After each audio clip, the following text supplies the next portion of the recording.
This episode is brought to you by Columbia Sportswear.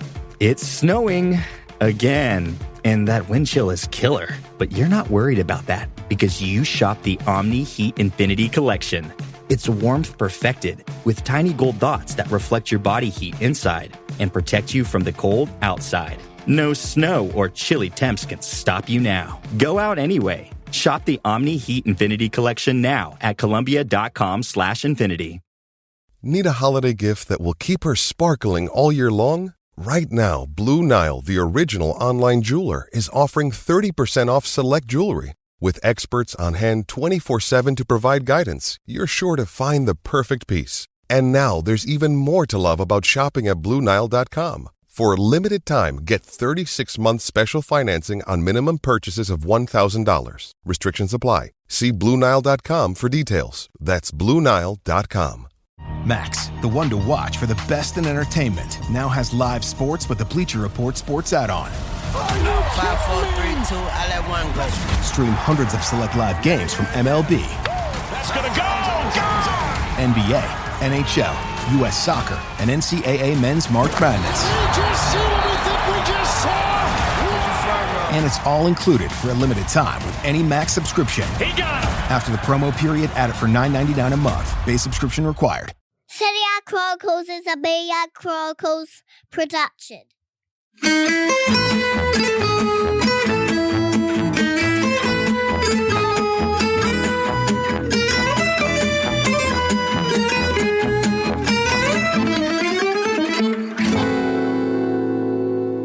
It's another episode of the Serie A Chronicles podcast. I'm Mina Rizuki and I'm back with Nikki Bandini as we go through what has to be considered one of the best Serie A weekends I can honestly remember in my lifetime. Maybe that's exaggerated, maybe it's not, but frankly speaking, like, wow! 2 teams came into this weekend undefeated. Both were defeated. And rather comprehensively, one might say. Well, actually, that's maybe a little bit too far. But Nikki, do you agree? How do you feel? And wow, are we in love with Serie A again? I mean, not that we ever stopped loving it, let's be honest. We never stopped loving it. We never stopped. I also felt like you worried about your hyperbole then, Mina, but you actually said it perfectly because you said it's the most that you could remember. That just means that's all you can remember right now, which means it has to be correct. So it's definitely the most exciting you can remember right now, but you might remember a different one later. It was bonkers, Mina. You know that I write a column for the Guardian on Mondays, and trying to work out where I was even supposed to start this weekend when you've got Inter beating Napoli 3-2. You've got Fiorentina beating Milan 4-3. I mean, on Saturday night, I was very sure that was what I would be writing about, okay? And Fiorentina beat Milan 4-3. They were 3-0 up. And then at the end of the weekend, doesn't even really get consideration for top billing, but Jose Mourinho sends an 18-year-old off the bench, leaves Zaniolo on it, and the 18-year-old scores a wonder goal and wins a game for Roma. I think it was an extraordinary weekend. I think it was a serious how do you do from Serie A when we've all been off watching the national teams, thinking about other stuff for a couple of weeks. It was like, hey, did you miss us? But it was a great way to sort of get rid of those horrible, like, is Italy going to make it to the World Cup? And, and everyone keeps asking, oh, are you going to go to Qatar? Well, I don't know. Is Italy going to qualify? Because, otherwise, this is pretty bad for a journalist that you're never going to the World Cup because the team that you're following is not qualifying. And then there was this, and it's so interesting, like, because you watch, like, obviously, because I'm doing some Champions League coverage and all I ever see in La Liga is draws, I watch the Bundesliga and it's just manic. And then you just think Serie A is so exciting. Also, it's just the quality of the goals. There were a lot of mistakes. I mean, Fiorentina and Milan was a disaster when it came to actual individual mistakes. It was hilariously bad. But then you see these goals and you think the technique of Vlahović, the beauty of Saponara against Milan usually. But let's start with the biggest game, I think, of the weekend. And I say this I don't know, because is it the biggest game? But it has to be, right? Defending champions Inter against the undefeated team of the season in Napoli. And Napoli came into this game having never lost in Serie A, having only conceded 4 goals. And they faced an Inter side that hadn't really won against direct opponents, was being criticized for it. Performances against Milan, performances against Atalanta, against Juve. And I do think that most of the time they deserved a lot more than they actually got. And they just dominated. They were brilliant. And do you know how I said to you that there's something about Napoli that I couldn't figure out, but I just don't ever trust them? This was why. We'll go into it later. But tell me what you felt about that match. I mean, first of all, I felt like it was wildly entertaining. I mean, actually, when Zielinski scored at the start of that game, I almost texted you because we'd had our conversation, didn't we, about who was going to be winter champions. And I was like, well, it's Napoli. Look, I mean, Napoli are here. They're playing good. It was a lovely goal from Zielinski. And it was such a sort of, I don't know, it felt in that moment, I was like, oh, it's a statement goal. He's robbed Barella in midfield. He's taken it forward. Insigne's played that beautiful pass back and then straight in the top corner at San Siro. It's like it's a real way to score that goal as well as just getting the goal. And then just a complete seesaw in the opposite direction. I thought Inter were solidly the better team for most of the game, about an hour in the middle of the game. But then at the end, after Victor Osimhen gets injured, which is, of course, a disaster for Napoli that we need to talk about, Simone Inzaghi, I just think his substitutions this season, he keeps getting them wrong somehow. Dzeko and Vidal come on. The team lost some of its speed and its impetus, and Napoli then completely took control of the last 15 minutes. I thought in the end were quite unlucky not to draw because Mertens missed the goal from 6 yards and Spalletti did a hilarious front first collapse onto the floor, which, I mean, you look at him and think he's 62 years old. But on the other hand, I think, as I talked about in the podcast a few weeks ago, some of the stories you hear from Totti in his book about Spalletti, this is the low end of Spalletti's, how should we say, way of putting himself on display. Okay, so you felt that the substitutions that Inzaghi had made towards the end is what really gave Napoli the impetus to try to come back into this match. Do you wonder, because I have been also relatively harsh on Simone Inzaghi and his subs, I felt a little bit sorry for him on this occasion. Not because I don't think that, once again, there's no need to take off Lautaro Martinez. He's your leader up front. So there's not always a need to constantly change all your players. But to a certain extent, I feel like Dzeko is somebody I probably would have also bought on if I had to replace someone like, replacing Correa, who was carrying a knock.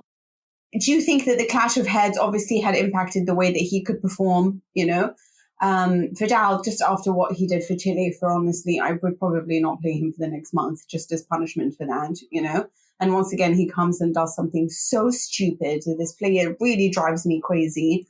But do you think that, Correa was injured? Maybe you understand some of those substitutions and he was unlucky? Or do you think that he just sometimes purposefully is an idiot, Purpose? I don't think he's doing it on purpose. He's like, I'm going to sabotage all of this. Not that cynical. This is too easy. We need to give them a chance. Oh, it's like at school. Yeah. Like at school when you're doing sports and it's like, oh, this team's winning by too much, so someone has to switch teams. Maybe they could have done that. I have to say the Correa thing's amazing because didn't that happen just a few weeks ago? He's about to take him off and Correa, who's done nothing all game, finally does something. And I thought it was the same thing again. Correa was basically didn't do anything for most of this game. And I have in my mind this way of phrasing that really tickled me a few years ago when Cristiano Ronaldo scored this classically Ronaldo 10-foot up in the air header, and an Italian outlet, Ultimo Uomo, described it as Cristiano Ronaldoing in English, like turned him into a verb. And I feel like what Correa did in this game was Joaquin Correaing, which is doing nothing, but then being really, really good at that one move, that counterattack where he carries the ball forward at pace. And that was enough. And maybe weirdly, after he went off, Inter lost some of that pace on the counter, and that actually did negatively impact them. But I do understand the logic of Dzeko You're winning by 2 goals. Here's a target man. Here's someone who can hold the ball up. Here's someone who's just going to chew some time off the clock. Exactly. Yeah. I get it in theory. Yeah. Okay, so let's talk about the Craig goal in a different way. So for me, like I said, there's just something about Napoli that has never made me feel secure. And then I started to think, hold on a second, Mina. This is a team that's undefeated. They've got Osimhen and Anguissa added into this team this season who are playing on a consistent level. And they have been nothing short of marvelous. They seem to be getting all the goals that they need. They are not conceding any. They look stronger. They look happier. So maybe you need to cut them some slack, yeah? Right. First thing happens, they score a goal. What happens? They take their foot off the gas. And I'm just thinking, why? Why? It was so interesting because when Inter equalized, they just kept amping up the pressure more and more. They took control of the game. They started playing even more in Inter way, unpredictable, perfect going forward, balanced in every way, physical, vertical, on the wings, through the middle. And Napoli just almost switched off until they were allowed to switch back on. But it's the Correa goal, though, that really, for me, hammered in this point that Napoli have this thing where this guy, and I love the thing about Correa because I feel like he has small feet. So when he dribbles, it's almost like he does like 15,000 steps more than he probably would need. He doesn't take long strides when he's dribbling, yeah? And I feel like that's what I would be if I was ever a talented player. But anyway, because I've got small feet. And he's just running through the pitch and not a single intervention from a Napoli player. Not a single, I'll take you out and I'll get a red card or I'll show you that there's no way in hell I'm going to lose. Where was Fabian Ruiz in this game? Where was Insigne after he delivered the assist? Where are your men who carry this team forward, that raise the center of gravity, that try to win back the ball? Where is your Barella or whatever it is? It was so dependent on Anguissa and hoping that Osimhen will do something up front. But the overall mentality of the team is still rather shoddy. And I genuinely believe that this is the type of match where you needed to show your teeth and to allow Correa to go up that pitch and not a single intervention and then deliver that perfect assist for Lautaro Martinez, an assist that he promised he would deliver him before that game because they wanted Martinez to score.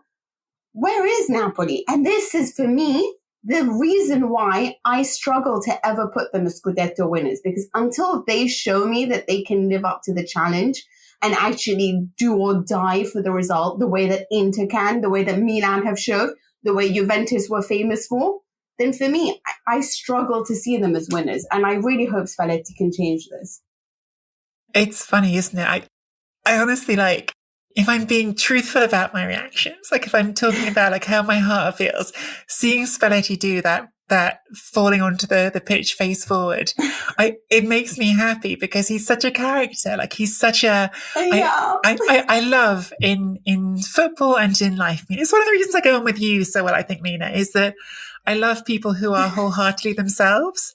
And I think Luciano Spalletti is wholeheartedly himself all the time. I don't think that all of his methods are how I would do things. We've talked before about his unusual manner of monitoring his mum, which I find a little bit intrusive, but you know what? That's who Luciano Spalletti is all of the time. And I think for that reason... Wait, for those who don't know, can you tell them one reason what he does with his mum? Oh, he has like I was going to call it CCTV, which won't be probably like the right imagery. He has a camera like in his mum's house so that he can watch her and make sure she's all right, which, you know, in sort of gentle terms, like where it's nice to have someone, you know, keeping track of someone who's elderly and making sure they're safe. But there's the whole sort of interview and she's talking about, you know, he checks in and makes sure I'm having my breakfast. And you think that's a bit much, actually. I don't want, you know, the idea. Can you imagine having your adult child, Mina, like checking in, like, you might just want to have your breakfast. You might want to come out like naked, not fully dressed first thing in the morning. You know, just because you get older doesn't change these habits. And you don't want to have the camera on you all the time. Anyway, that's my own hang-ups. The Spalletti family can do what they want. But I love him for being such a character and for being someone who makes Serie A fun. And I think that I'm going to push back on you a bit and just say, all right, this game was not great at all. On the other hand, the fact that they had conceded 4 goals up to now makes me think you earn a bit of credit okay, you've gone away to one of the toughest away games you're going to have all season. You got it wrong. You got beaten and you deserve to get beaten, even though you had a good finish. You did lose a really important player halfway through it. I was frustrated with some players. Insigne in particular, I was really frustrated with after that start. I thought, oh, here we are, seeing him take things by the scruff of the neck. But there were others who really impressed me. Once again, I thought Anguissa, when that situation was going against them, he was battling. He was carrying the ball. He was fighting. I was really impressed with Anguissa, even in the mess of all that. So I'm not ready to tank Napoli's title bid on the basis of the first loss. Okay, maybe not now, but you mentioned Anguissa and you said they lost a serious player so early. Right. You know, 2 people they're losing for the African Cup of Nations. And now with what happened and poor Osimhen suffering a cheek fracture. I mean, Osimhen might not play till February now.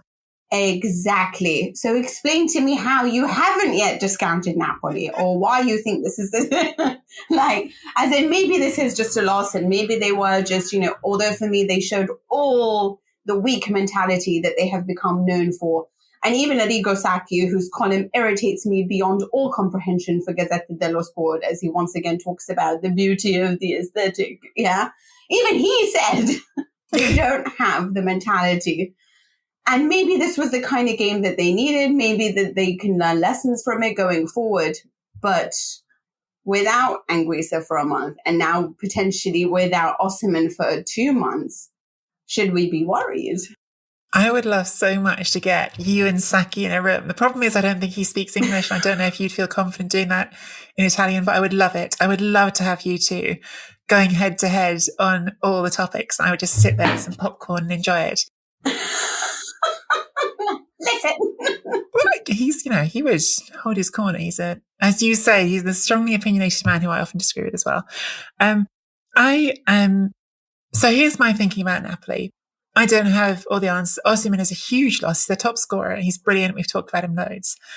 And you have Petagna as this sort of first choice alternative who is kind of looks the same in that he's tall and can be a number 9. But I remember a few games ago, them taking off Osimhen and sending on Petagna, and the commentators talking about, okay, you know, plan B. And I'm like, so is plan A, I can't win this race in my Ferrari, so I'm going to try and win it in my Fiat. I mean, they're the same sort of player, but one is just worse, right? You're not swapping someone who's completely different. You're swapping a worse version of that sort of number 9. I think that it might be time to riaggrapparsi, to cling back onto Mertens and say, okay, we need to play slightly differently up front. We're going to let this attack look something more like what it did before, because you've got still all of those 3, well, I suppose you haven't because Callejon went, but you've still got 3 of the marvellous Smurfs, they used to call them, because you've got Lozano and you've got Insigne and you've got Mertens. Make it work. You know, that combination can do things. I thought Lozano actually did some good stuff again in this game. So I think there's plenty of scope there to still score goals. And again, what you need to remember with this Napoli team is their greatest strength before this was not conceding goals. Anything to say for Inter going forward? This might be the year that they actually qualify from the Champions League group stage, go into the knockouts. Is this a team that you think, yes, they could definitely win the Scudetto? I think this has changed the situation a lot. Like 4 points, they got the ground on both rivals on the same weekend. I think the fact that it's happened with Milan dropping points as well, as we're about to talk to, is huge. I think there's a huge confidence surge that comes from this, from knowing that you're going into this really intense period of games. I mean, we're talking about like 9 games in a month for some of these teams, basically. And I think that, yeah, it's definitely an exciting moment for Inter fans. And I think real chance now to build momentum, of course, with the Champions League as well. They're going into this midweek game as we're recording against Shakhtar, win that, and you start to feel great about your chances of going through in the Champions League, which Inzaghi talked about at the end of the game. That's the thing which they haven't been able to do recently. A little dig at your favourite, Antonio Conte there, I thought, like Mina, and then see where it can go from there. Chapeau. Yeah, they are. I mean, I have to say, I do really love Inter. It's funny because, you know, I watch a game and then I don't really care which side wins. But then halfway through this match, I found myself really supporting Inter. And I don't know why that happened, because Spalletti I'm so obsessed with as well. So I also wanted him, like, I just couldn't decide what I wanted in the end. But I just find them a team that possess so much in terms of balance. You know, they are so good in the wide areas. They are good through the middle. Çalhanoğlu is actually working for them right now. It is like, I do sometimes feel like Correa and Lautaro Martinez are not, for me, the most dependable, but they have so much talent. And then there's just everything, physicality, speed. I just love the harmony within the team as well. But anyway, they, of course, managed that beautiful scalp over Napoli. And Napoli were, like we said, suffered their first defeat. But so did Milan against Fiorentina. And I have to say, I actually put money on this game, stupidly. Lost all of it because I bet on Milan. So what's happening there? Did you ever believe? Fiorentina have this way of either literally destroying you, like they've destroyed Juventus in the past with Beppe Rossi, do you remember? Like they've destroyed Inter. Inter are so scared of them. And this is what they've managed now. Finally, Vincenzo Italiano had managed a 2-win victory over Milan in February last year when he was at Spezia. Spezia won that match 2-0. He's moved over to Fiorentina and he managed a 4-3 victory, with Vlahović being the perfect version of himself. But did you see the scoreline coming? I don't think anybody saw this scoreline coming. 4-3. I mean, no, I didn't see this scoreline coming. I suppose I should have seen Ricky Saponara goal coming, because that seems to be pretty much what he does in his career now since he's left Milan. He just scores against them every year, often brilliantly, and then takes some time off. But I don't know what to say about this game. Some of the defending was honestly astonishing. You had the first goal for Fiorentina, which is just dropped by Tatarusanu at the feet of Duncan. You had Milan's first goal, which was Bonaventura somehow misses all 6'5" of Zlatan Ibrahimović standing right in front of him and passes the ball to him. You have Fiorentina's final goal, which is Theo Hernandez, who actually had quite a good game other than this, just faffing about for no reason on the edge of his area with his back to goal. So much bad defending, but also so much fun. Fiorentina went 3-0 up, and you think, well, we're definitely done now. You're halfway through the second half, you're 3-0 up. Somehow, Camolo let Milan back to 3-2, then 4-2, then 4-3. They were both so much fun in different ways. I think this was the most fun game that I've watched maybe all season, even more fun than the Napoli-Inter game, but they were both really fun. But variable quality, should we say. And yes, I don't know. I almost don't know what to make of it. I don't know if you come away from it with some strong takeaway, Mina, or if you just sort of feel like, well, that was fun.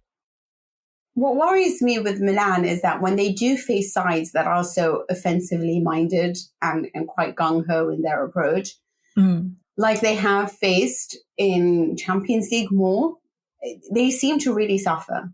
And from every point of view, physical, they are not a side that want to be pressured into acting very quickly. So they want to be the ones that overwhelm you and run really fast and try to do everything. And if you do the same to them, it's like they just suffer under the consequences of it. It makes me feel like if Miralem Pjanic, if you applied a certain amount of pressure, it was like he'd fumble everything in front of him. And I feel like Milan are Miralem Pjanic in that sense. And there's just, it's like the Theo Hernandez. I mean, he is so good going forward, but defensively there are still so many mistakes. And it's so easy if you just concentrate on him, you can actually provoke him into tons of mistakes. But I don't want to be too harsh on the side in another version, because they were without 11 players or something ridiculous like that. And from the back five, if you consider the back four, including goalkeeper, they only had 2 starters, which are Captain Cayer and Theo Hernandez. And so, without Calabria, without Tomori, who's been has been a starter for every match, it is hugely important to have your backline, consistent and understanding and able to communicate. And Tatarusanu managed brilliantly against Inter, but obviously made that mistake. And Gabbia is really, he's young and he hasn't seen the pitch very often, so he's going to make those mistakes. I don't want to be too harsh on him. And I love the fact that after this match, Pioli came out and said, no excuses for the fact that we're missing like 4,000 players. This is something we'll learn from. But there is a part of me that I don't know whether they manage the moments of a match very well. And this is where I say to you, for me, Inter starting to look like the most complete team, because they have everything down from a pitch level, a tactical level, a mentality level, an experience level. Milan is still very young. And I think that sometimes when they just need to take a breath, I'm not sure they're there. And Leao, for me, is still the inconsistent performer. Beautiful to watch. Does it translate to goals all the time? I don't know. I think Leao is... I've taken a different view of Leao in the last sort of 6 months or so. I think he's genuinely... a step above most of what Milan have. Milan have some really good players. I think he's going to be really, really brilliant for a long time. I think you're right that the finishing is the only thing that's missing. Yes, could he still score some more goals? Yes. And maybe in this game you wish he had. Although on the other hand, I always think when you lose game 4-3, wasn't the goals that you scored that were your problem. Your problem was at the other end. And I do think that this was a moment where, like, Tatarusanu, for me, I think people have been a bit too quick to say, oh, he's as good as Maignan. I think Maignan was really, really good. And Tatarusanu has done well. He saved a penalty. There's done some good stuff, but I don't find him as convincing. And that is like a more global judgment than just shot stopping, And I think there were a few things that are really interesting to take away for me. I think one thing is, it makes you realise when you talk about the defensive players missing, because Fiorentina had players missing at the back as well. Yeah, 3. huge centre-backs. Yeah, and the thing that stands out actually for me is Tomori. It makes you realise how important Fikayo Tomori has come, who's still basically a kid, but is really, really good, which is really encouraging for our English listeners out there. I think Tomori is really such an important player for them now. And I think even with Kjær there, and maybe Kjær, if they'd had the choice, they wouldn't have started. He played a couple of quite tiring games for Denmark. But yeah, I think Tomori has become such an important presence at centre-back for Milan. And you really notice it when he's not there, which is quite surprising, given, again, he's young and he came there as an unwanted player. And he's really become a leader already in that Milan team. It was interesting as well for Fiorentina, the way that they played this match, because I think they've been quite a topsy-turvy team in the sense that there's been matches where you've looked at them and thought, oh, the attack's a bit, Vlahović is isolated, they're not getting their gears all together. And then there are matches like this one, and I enjoyed that one against Roma as well, when you think, wow, this is such a well put together team. And it really seemed like Vincenzo Italiano had properly studied Milan, like they were caught offside all the time. He knew how to attack them in terms of pressure points, where they could actually provoke mistakes from the certain players that they had. And, Milan, it's interesting because they've always been able to just go to the bench and bring these wonderful players on board, and it's fine. You just don't notice the absences. But obviously, when they get an injury in midfield, they've got, Bennacer, Tonali, Kessie, Bakayoko. They're all very good midfielders. It's kind of a different thing when when you have no Romagnoli and no Tomori, and you're having to bring in Gabbia. It's a different thing as well. If Brahim Diaz is missing, I don't think Maldini or Krunic are exactly the same type of level that we're looking for. So I do think there is probably, in terms of squad depth, they don't have what is necessary in all areas. And I still think that when it comes to these big matches, and when you look at Zlatan Ibrahimovic's record and why he is on 7 million, is because he has scored so many big goals in so many big games. Even last season, when I was looking at his record, so many of his goals came against the best opponents or the toughest opponents. But I think that my biggest takeaway from this is Vlahović is really, really the real deal. Like, he's just on another level. Attacca il lungo Vlahović che mette giù il pallone. Vlahović ha girato Tatarusanu. Vlahović contro il suo mito. Vlahović 3-0 Fiorentina. Contro Ibrahimovic, spunta Vlahović e segna il suo primo gol in carriera ai rossoneri. sa molto di sentenza. Con un movimento perfetto ad attaccare la linea. Sulla palla. I would honestly drive my entire forward line from Juventus over to Fiorentina and pay the money just to take this kid home with me. God, isn't that an interesting idea? What if, it's pretty harder to pull off now because the contract is already so short. But what if Juventus could talk Fiorentina into taking Dybala for Vlahović? I know you'd take that deal in a heartbeat.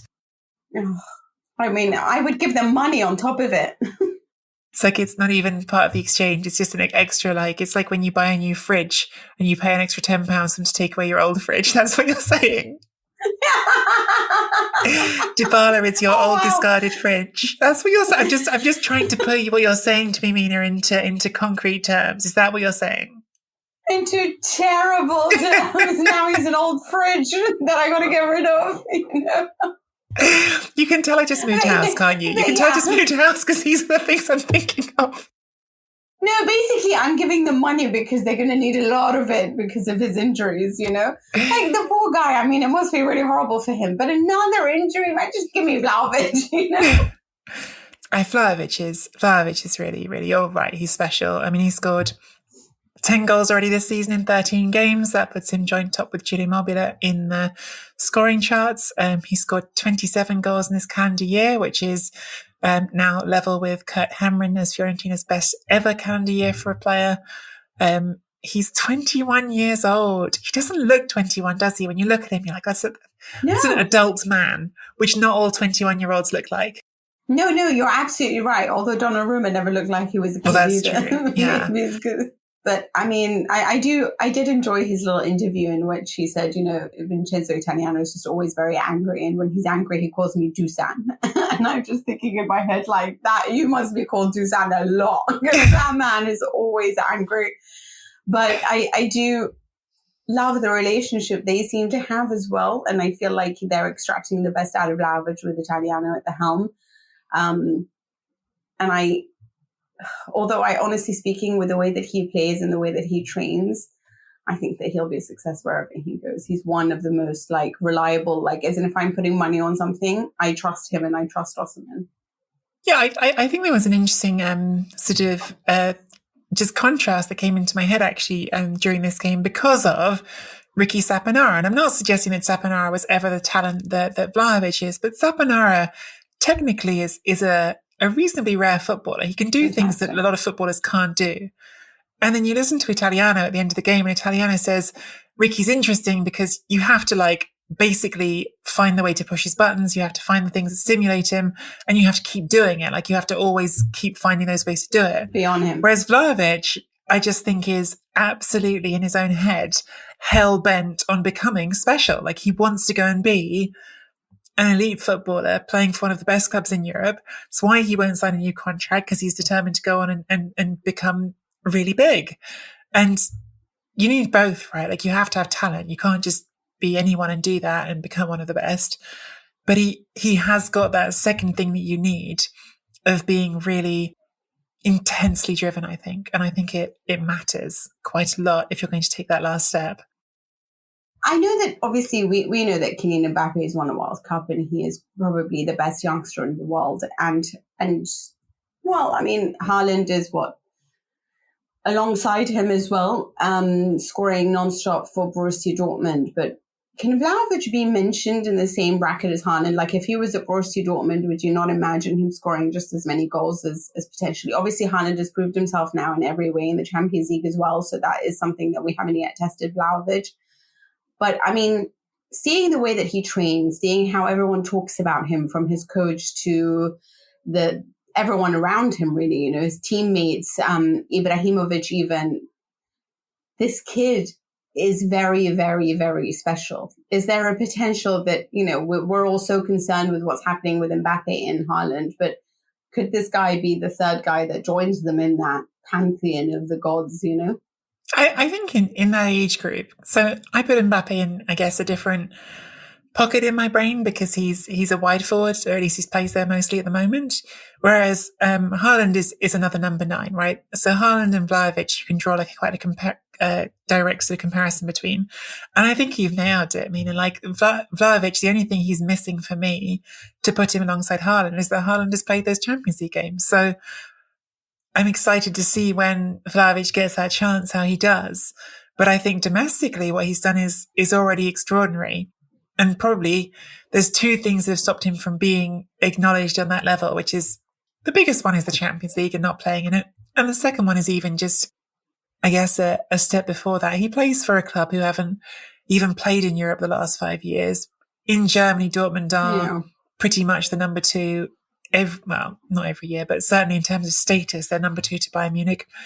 I think if Vlahović was already playing at even a Napoli outside the Champions League, there might be more attention on him than there is at Fiorentina, who aren't just a club in their recent history who have that sort of international attention. Yeah, so that's why if you are somebody who wants to criticize him for not signing a contract, you have to understand that for his own career and his own ambitions and to be recognized as somebody who really works day in and day out, he needs to play for a club that's going to be challenging on every level. And if Insigne at 30 is asking for demands of what Napoli can provide him with in terms of ambition, then surely Vlahović is allowed to do the same, because you know what? He doesn't disappear from matches. Let's move on to... Oh, I'm sorry. I do take a lot of digs at Insigne. It's just a funny thing. I don't actually mean it. I think he's fabulous. I maybe mean it a little bit. But let's talk about Juventus, a team that could potentially one day have Vlahović if all my dreams come true. And they managed a 2-0 victory over Lazio, scored 2 penalties. Everyone questioned why on earth Leonardo Bonucci is not Italy's penalty taker. I mean, everyone was flooded with these questions. And I think we can all start to agree that with a man who loves to rinse your mouth gesture when he scores a goal, he's not somebody who cares too much, so maybe he has the ice in his veins that Italy needs. Mentre Bonucci prova adesso a prendere la rincorsa, batterà di destro appunto il tiro e il gol a spiazzare. Pallone alla sinistra del portiere che si era tuffato dall'altra parte. Bonucci sotto il muro umano di sostenitori della Juventus che potete sentire nell'assistenza tecnica di Paolo Ranaldi e gli effetti che vi raggiungono. 38esimo minuto, Lazio 0, Juventus 2. Linea Vicenza. But more importantly, this was the first time that Juventus played their players in their rightful roles. I've never seen an injury lead to an intelligent shake-up of the system. They went from a 3-5-2, Danilo gets injured, they take him off and put Kulusevski, so they went to a 4-3-3. Possibly the reason why they managed to cover the width and the breadth of the pitch so well. I love that Rabiot played as a midfielder and not some awkward winger. And actually, he's not so bad when you play him in the middle. He's still not tremendous, but he was not so bad. Locatelli is the genius that keeps on giving. And my only question mark for all of you, for you, I guess, Nikki, is what happens when Dybala comes back? Oh, poor Dybala. Your unwanted fridge, Mina. What you're saying is you've got the living room. You've finally got the living room, the kitchen. You finally got the kitchen looking how you wanted to. You've finally got everything in place. And then you're going to realise that the old fridge is just out in the garden and someone's going to bring it back in. You're going to go, it doesn't fit in my beautiful kitchen with the lovely new fridge. Because if they are a counter-attacking team that plays with a striker and 2 wide players, Kulusevski and Chiesa, who should be playing on the wings with a striker in the middle, it is kind of hard to put Dybala in there, but he's so talented and one of the only players we have that plays on the ball well. So what do you do? It's difficult. What is Juve?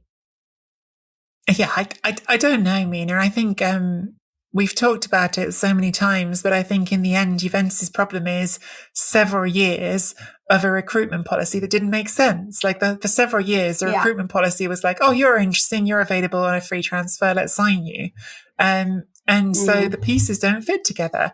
And you've bounced from one manager to another. In fact, one of your managers who was previously your manager and won the league with you is against you this weekend at Lazio. But there hasn't been any planning and the bits don't fit together. And I'm certain that Allegri, like probably most managers of top clubs all over Europe right now, would bite somebody's hand off to have Vlahović as that option to lead the line, because they haven't got that they haven't got that number 9 who they feel great about. They've got Alvaro Morata, who won a penalty. He's had his good days in the Juventus shirt, although they feel more rare lately, don't they? They feel like they haven't happened so much in a while. I don't know how the pieces all fit together. Of course, I can call on individual thoughts and ideas. I can say that, well, Dybala played his best football under Maurizio Sarri when Sarri kind of basically said to him, no, you need to play closer to goal, stop coming back, be close to goal, be that player. And in that position, maybe you could think of something to make him work as something more like, I don't know, is he ever going to be like a number 9? I just don't know though. To me, it doesn't fit together. And I'm not certain, even though Dybala is abundantly talented, that there are many teams where he fits. I think he's too much of a free spirit, I suppose, in a footballing sense. And you can get away with that if you're good enough. And I feel like maybe he's good enough for a lot of teams, but not quite good enough for that level you need to be at for a team that aspires to win the league and win in Europe every season. Again, he's really good. He's done brilliant things for Juventus. He's been literally voted as Serie A's most valuable player. So he is a player of talent, but who's voting? Well, some of those Serie A MVP awards I've questioned as well. But look, he had a great half a season under Maurizio Sarri, and that was when he played closer to goal. So that's the best I can say, is play closer to goal. But wow, half a season. That was the truth about that vote. Like, I thought that even at the time, it was, he played some really good games, and they were in quite a concentrated period. I would guess around the time when ballots were being sent out, he played those games. But actually, for me, even when I sort of stepped back and looked at that whole season, I thought, really, was he good all season, or you just were sold on these sort of 15 games here in the middle? Yeah, I'm not going to fight you on Dybala, Mina. I don't know how it fits, but I don't know how any of it still fits together at Juventus. To me, it's still a jigsaw. It's like a jigsaw that's been made up of 2 jigsaws, and you've got some good bits, but they don't all fit together to make a picture. Yeah, I mean, listen, if Dybala actually, managed to stay fit for a while and carry momentum, I don't doubt that he can do something special, but it's obviously always been the problem, right? Even under Sarri. Great, you managed a great run of games, and then sadly you were missed, and then we couldn't really build from that, and then we have to start from scratch, and then it just becomes a slog again. And when you think of the numbers associated to how much it costs to keep him, obviously we go back to the issue of, is it really all worth it? When you have players like Vlahović available, probably you can't afford, but then if you can't afford, then at least save up for a few years, the way that Real Madrid are doing, to try to get Mbappe, and maybe try to get a good player and not just, Ronaldo. Does that make sense? And then have like a whole team, like a desert and void of any talent, and then just this one masterpiece in the middle. But I tell you what was nice. I was going to say one thing that was nice in terms of that sort of question about players and signings that have been bought and they haven't worked out. It's just a moment, but I thought that Kulusevski sort of heads up play for that second goal, and the ball that he played out to Chiesa, which ends up sort of it's still a rush of blood from Pepe Reina, but to set Chiesa on that run that leads to the second penalty, I thought that was a real okay, that's what we want to see from Kulusevski. That was a nice moment. Yeah, I mean, he still made some poor decisions, but I think that if anyone watches La Liga as much as I do as well, it's like Vinicius Jr. He just does some brilliant things and then makes some poor decisions. But this season, he's really come into his own. So I'm sort of hoping that Kulusevski will get there, because you see the talent there, you see his ability. He doesn't always make the right decisions, but I just feel that if he has momentum, and if we play the way that we're supposed to play, with every player in their rightful position and no one having to take up some weird, positions, then maybe people can start building momentum and players can start feeling safe in their roles. And that's essentially what I would like. But yes, you want to come back on me, I feel. I had a question actually that was in my mind earlier from something you said in the last conversation where you were saying about Milan and squad depth. And I wanted to ask you, because I have an answer in my head to this question, but when you said, Milan squad depth can be an issue, maybe they haven't got that depth you need to win a title. I was like, which team, when you look at it, do you think does have the depth? Which team has the depth? Inter only. Yeah, that's it. It's just Inter, isn't it? That's it. And that's why we think Inter might still win this league title, because in the end, Juventus have got too many pieces that don't fit together. Milan have got pretty good depth, but defense, it starts to look thinner. And Napoli, Napoli in some ways have depth, but I just think there's a reliance on a couple of individuals who are really, really important, and Osimhen is one of them, and he's now out. Well, you can not necessarily, like you said, you can't just be lucky. Atletico Madrid were lucky when they won the title and they never changed anything. But, Juventus could just, if you're playing in different competitions, it becomes much harder, obviously, squad depth. But it's the issue with Juve is that, like you said, it's the pieces don't match.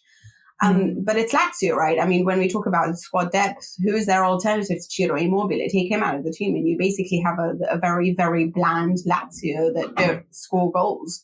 And when we speak of identities, there was a lot in this match that was, I don't know who Lazio are. Are they Sarri's version? Are they still the counter-attacking side that we've seen in certain matches, like against Roma, for example, and in which you see more of a Simone Inzaghi identity? Are they under Sarri's control now? Because to me, what they looked like was what I experienced as a Juventus fan, which is watching a team that was really bland and not manage anything going forward. And more importantly, he didn't even try to change anything with the substitutions. So it's like, we're just going to keep watching this and hope that something or someone can go through, when it just looked like Juventus were gaining more and more confidence and more ability to keep playing vertical football to destroy you. And I just think, I expect, they were just such a more exciting team under Inzaghi. And I don't know whether it's just a question of time, but for Lotito to be so in love with Sarri, I'm not sure what he's seeing that I'm not. I think Sarri has got by a certain amount up to now with the fact that he won the big games, and we've talked about it before. He won the derby, and I think winning the derby, your first derby in Rome, just like it sets you up for at least a few months. This was a big game they didn't win. They didn't deserve any more from it than they got. I didn't think they weren't very good. And when you said who's the alternative to Ciro Immobile, my brain goes, Joaquin Correa. Correa, who has his limitations, and I'll harp on them as I have already. He's quite good at being a Ciro Immobile alternative because he's really good at those fast breaks. He's really good at stretching the pitch, and now he's gone. It is a bit like, what's the other option to this? Should mention, because we have that lovely moment before kickoff, because Immobile has now passed Silvio Piola as the club's all-time top scorer. They put on a huge choreography for him in the stand, and he got quite teary, and that was lovely. But a reminder, even more of a reminder, that gigantic banner, that he's kind of the whole plan up front now.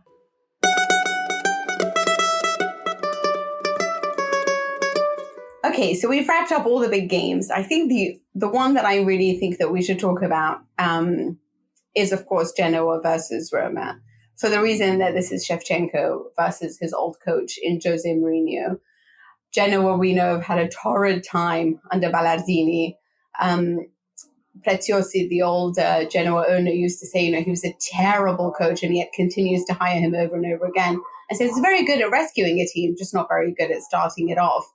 Anyway, Shevchenko comes in, attack-minded. You think this is going to be a fun game, but Jose Mourinho under quite a bit of trouble, not getting the results that everyone was expecting of him. Lots of groans and moans coming out of Roma. And largely, I thought this was a pretty dull game until a certain player came on board in Jan. Mkhitaryan al limite, Mkhitaryan l'appoggio per Felix, la rete della Roma con Felix, la sblocca lui, grande ripartenza della Roma, grande giocata di Mkhitaryan, tutto in velocità, l'appoggio appoggio per l'inserimento sulla destra di Felix, che è entrato in area di rigore, praticamente un po' defilato sulla destra con l'interno del piede, ha fatto secco Sirigo, prima rete in Serie A per questo ragazzo. Sarà sicuramente una gioia immensa per lui, una gioia immensa anche per i tifosi della Roma e per i suoi compagni di squadra che sono corsi tutti, panchina compresa, ad abbracciarlo. It was astonishing, wasn't it? Because you're looking at Roma struggling to be a team that's pretty much in the relegation scrap this season. It hasn't been the best recent run for Roma. They need a result. They need to start kicking on again and show that they can compete for those top 4 places like we expect them to. And Nicolò Zaniolo's on the bench. So this seems obvious, right? Like Mourinho is going to turn to his bench and he's going to see Zaniolo, and on goes Zaniolo, and our Italian superstar, who everyone keeps talking about being one of the next big things, will come on and have his chance to save the day. Except Mourinho doesn't do that. He turns around and sees an 18-year-old kid who's played short substitute cameos in 2 games, a player who's technically still sort of part of the Primavera, the youth team squad, and sends him on instead. And this kid, Felix Afena-Gyan, apologies if I'm not pronouncing that right. I'm not sure if it should be Ghanaian or Gyan, but I'm going with Jan, and someone can tell me if I'm wrong. I heard it is Jan. I did ask a Ghana journalist and he said Jan, so I'm hoping that's true. Okay, good. Well, you've checked then. You're doing better than I am. So Jan comes on, scores 2 goals, the second of which is brilliant. Like, he comes in from the left wing, arrows it into the far corner from 20 yards. Shevchenko ci prova ancora, Felix, la doppietta del ghanese, la chiude lui con una rete spettacolare dopo un rimbalzo fortuito dai 25 metri, prende il mirino, lancia una saetta imprendibile per Sirigu e firma la sua personale doppietta, giocatore del 2003 alla seconda presenza. This, as you said, not a particularly exciting game for the first 75 minutes, suddenly has, I suppose, in Shevchenko's return to Serie A, we have the birth of a new great centre-forward, maybe. I mean, who knows? This could be a flash in the pan, but certainly 15 minutes of really exciting football from a young player. You know what I think is so beautiful about this is that the way that he celebrates, he runs obviously to Jose Mourinho. And the story is that he wants a particular pair of football boots that are really expensive. And Mourinho said, okay, score and then I'll buy them for you. So he went over to celebrate with Jose Mourinho by saying, like, I scored. So so Mourinho said that he would be going today to buy him the boots. But I mean, I feel like this is the first player who, born in 2003, has now scored a brace for Roma. He's just a very tidy player, so good to watch. Obviously sensational with his shots, but really knows how to position himself. So it's exciting to see. I don't know what this means for Zaniolo. I mean, this is interesting because a lot of the Italian media have picked up on it. It's the fact that this guy stayed on the bench throughout this game. And with Roma, you know, I know that it looks like right now, oh, okay, you know, it got resolved. Jan came to the rescue, scored 2 goals. It's a fantastic story. Everyone's going to talk about it. But we do have to say, for 75 minutes, they were wholly disappointing against Genoa. Genoa are so in the beginning of this project because you can so tell that there is not the right players there. They don't yet understand what is being asked of them. And I do think that Shevchenko is a coach that I like very much. And I feel like he has some good ideas. But even, I mean, Genoa just don't even shoot. They don't even get to goal. They're so passive in the way that they play their football. But Roma, it's the same issues, right? When they try, there's no bite to them. They don't try to win back possession. So what you feel like most of the time is by the time they have the ball and they're looking for directions, the defense is already in place. There's no mobility. They don't know what to do off the ball. There isn't that kind of fluidity that you expect from a team that knows how to find gaps or create gaps and score. So my issue is if you defend against them, I still don't think they have the answers until they always have a player that they can lean on who can produce a moment of quality. But is that something that's guaranteed, or is this something that we're going to talk about every week? Because I'm yet to see them developing on the ball or even off it, because they just still look to me, quite frankly, and not that dissimilar to Manchester United under Ole. There's just no real scheme off the ball. So, I mean, this again, even with the Jan story, I think it all ties together with sort of conversations we've had before about Mourinho, which is what's Mourinho really good at in 2021? I'm not talking about what has he done well in his career, because I think at different points in his career, he's been better at different things. But I feel like what he's really seems to rely on now, and his sort of main trick is just, I can get players to work really hard for me, except that more recently he hasn't been able to do it. It didn't really work for him at Tottenham. And at Roma, we talked about, well, Pellegrini seems to have bought in and be running through walls for him, but who else is? And that's what I find so fascinating about this Jan situation is, actually, if you go all the way back to Inter, even when he was at Inter, I remember specifically Mourinho, when he was talking about Balotelli, saying, it's really hard to motivate young footballers now, because young footballers, even though they haven't played a game for the first team yet, they already have a big fat contract. They can buy a Ferrari, and so they don't have the sort of natural instinct to listen to you, to be motivated they did before. And what I find fascinating is putting those comments, which are now like a decade old, against this Jan situation where you talked about a really expensive pair of boots, Mina. They're €800. Now, don't get me wrong. That is very expensive for me. I don't own any €800 shoes. But for a footballer, that's not really expensive, right? Like for Pellegrini, for instance, that's a drop in the ocean. But for Jan, who's still a youth team player, who's still 18 years old and has come over from Ghana and who hasn't got the sort of full whack professional contract yet, that's still a big deal. He's still living for now in the club accommodation for young players on campus, basically. And I do think that part of this story is Mourinho has identified a young talent who he thinks he will get 100% buy-in from. And I think he's right from the way Jan's talking and acting. And to an extent, that just reaffirms what you're saying, though. He hasn't got a tactical plan. What he's got is a plan to try to get soldiers on board for his will just commit harder and harder. And I think that a lot of managers do things like this, right? I mean, go back to even Conte when he was Italy manager with Giaccherini, right? Managers get their favourites, who are players who aren't necessarily even always the best ones, but who work hard for them.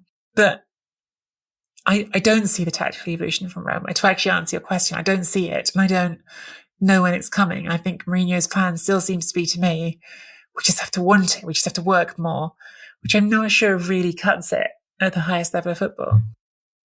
No, I don't think he puts them in a position to extract the most, but I hope it works out with him, with Jan. But you know, that's all well and good when you can manage to motivate Pellegrini and Jan, but you sort of need to get about another 10 players on board in order to do that, or show me something more. But either way, we'll see how they perform in the Conference League.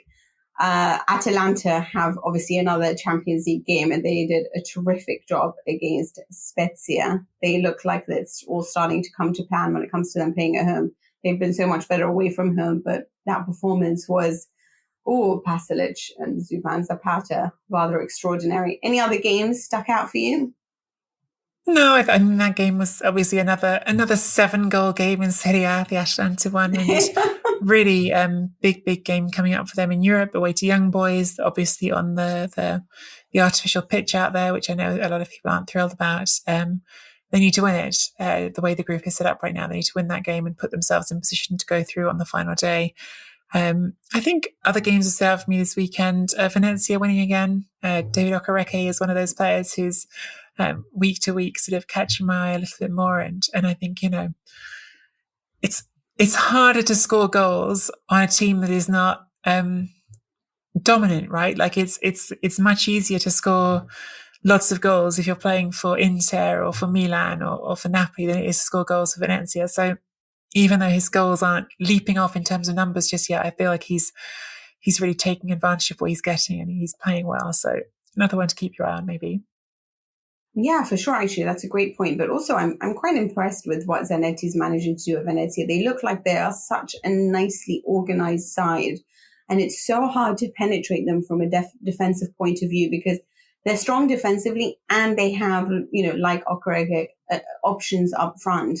So it's interesting to see how they will develop as the season goes, because that's two remarkable, victories over Bologna now and over Roma. And you can really see the side developing. So I want to see how far it goes. But obviously Torino are yet to play. And then we have all the Champions League games coming up. So it's a very exciting week ahead. I'm excited for it. I mean, I love this first weekend back, and now I'm excited for the Champions League to be back. It's a really intense run from here to Christmas. We've just talked about it a few times, but there's for the teams in Europe, it can be 8-9 games in a month right now, and it's going to tell us a lot about how this season's going to go heading into the new year. It's exciting times.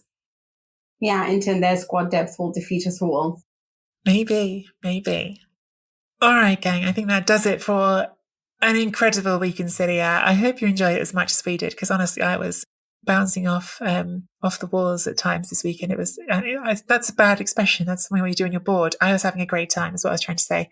Back on Friday with our Chronicles Q&A mailbag show. Do get your questions into us on Twitter at Serie A ChronPod with the hashtag Chronicles Q&A. Do follow that Twitter account as well if you're not already. Subscribe to Serie A Chronicles YouTube channel for clips of the show. Find us on Twitter at Mina Rizuki, at Nikki Bandini. Leave us a good rating and review on Apple Podcasts. Thank you so much to everyone who's been doing that, because there's been a few and they're lovely. Or wherever you get your podcasts. And please support the show if you can, if that's something you feel you can do, at serieachronicles.com/supporter.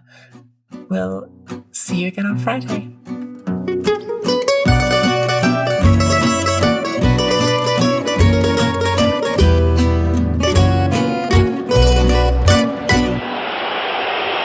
Sale Marco Materazzi, può essere una soluzione, perché loro giocano a zona, non lo sta marcando nessuno.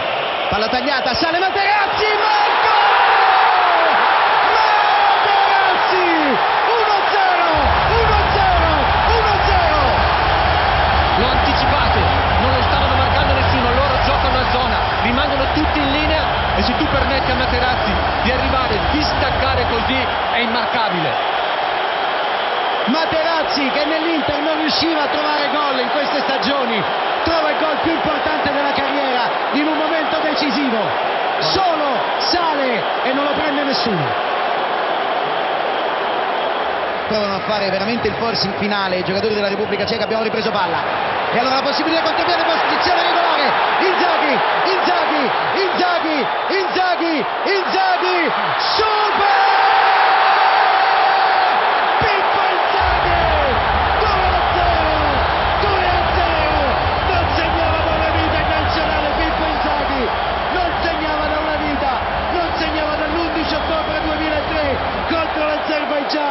Inzaghi per il 2-0. Hanno rischiato tutto per tutto, difesa altissima, si è inserito con il tempo giusto, poi davanti al portiere ha aspettato, ha visto che arrivava Barone sulla sua destra, però insomma a quel punto è andato con l'azione personale, vedi, lo guarda, non sa anche lui che cosa fare, a quel punto lo salta con grande facilità e mette dentro. Tutti sotto la doccia, laviamoci di dosso le paure, si va a giocare l'ottavo di finale a Kaiserslautern, grande soddisfazione in panchina. Sports Social Podcast Network. Seeing is believing, and you're not going to believe how bright and vivid the colors are on the Samsung Neo QLED and OLED TVs powered by the Neural Quantum Processor, because this is an audio ad. Unless you can see it, which means you already have one. Nice. Samsung, more wow than ever.